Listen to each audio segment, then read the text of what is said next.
Have you ever done the Warner Brothers Studio Tour in Hollywood, California? Well, if not, tag along, because last week I got to do this tour myself with my wife Hope and my buddy Matthew. We kicked off the tour by seeing these IT screen used costumes as well as some Peacemaker props worn by John Cena. When we entered into this waiting area waiting for the actual tour itself, we were greeted by a bunch of pictures, props, and got to see the history behind the animation studio as well as the film studio. And before we knew it, we were already off on our tour. We got to start by seeing the jungle set and some other really cool film sets that we've seen throughout film and television history. Then we got to see an active filming set, the elementary school from Abbott Elementary, which was prominently done up. It was super freaking cool to see. We then got to exit our cart and make our way inside of an empty soundstage.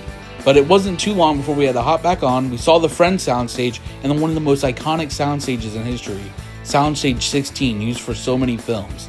That concluded our guided tour, and then we began our self-guided tour, seeing props from Minecraft, Sinners, and Batman, as well as making our own Batmobile using CGI. Next up was seeing the sets from one of the biggest shows in television history, The Big Bang Theory. We got to sit on the iconic couch and see some of these sets up close in person. But then we would hop on the trolley and head over to the Friends location. We saw the Central Perk and the iconic couch where they filmed the intro.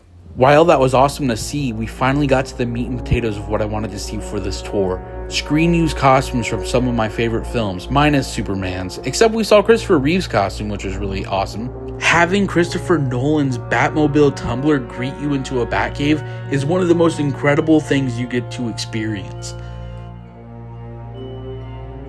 As you make your way further in, you get to see the Batman costumes worn by many of the actors throughout the series, as well as other Batmobiles from some of my favorite films.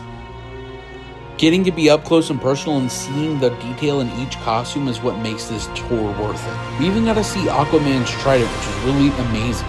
Afterwards, we got to go to the Sorting Hat and figure out what house we belong to for Harry Potter. Hufflepuff, Gryffindor, Ravenclaw. The Warner Brothers Studio Tour has something for everyone, and it doesn't matter what fandom you're a part of, you're going to leave happy. Seeing all these screen-used props, items, costumes, and more was the most incredible experience we got to have, because they really showed us the detail and love put into filmmaking. The experience was about $75 a person, and I think it was totally worth it. If you enjoyed, please like the video and subscribe.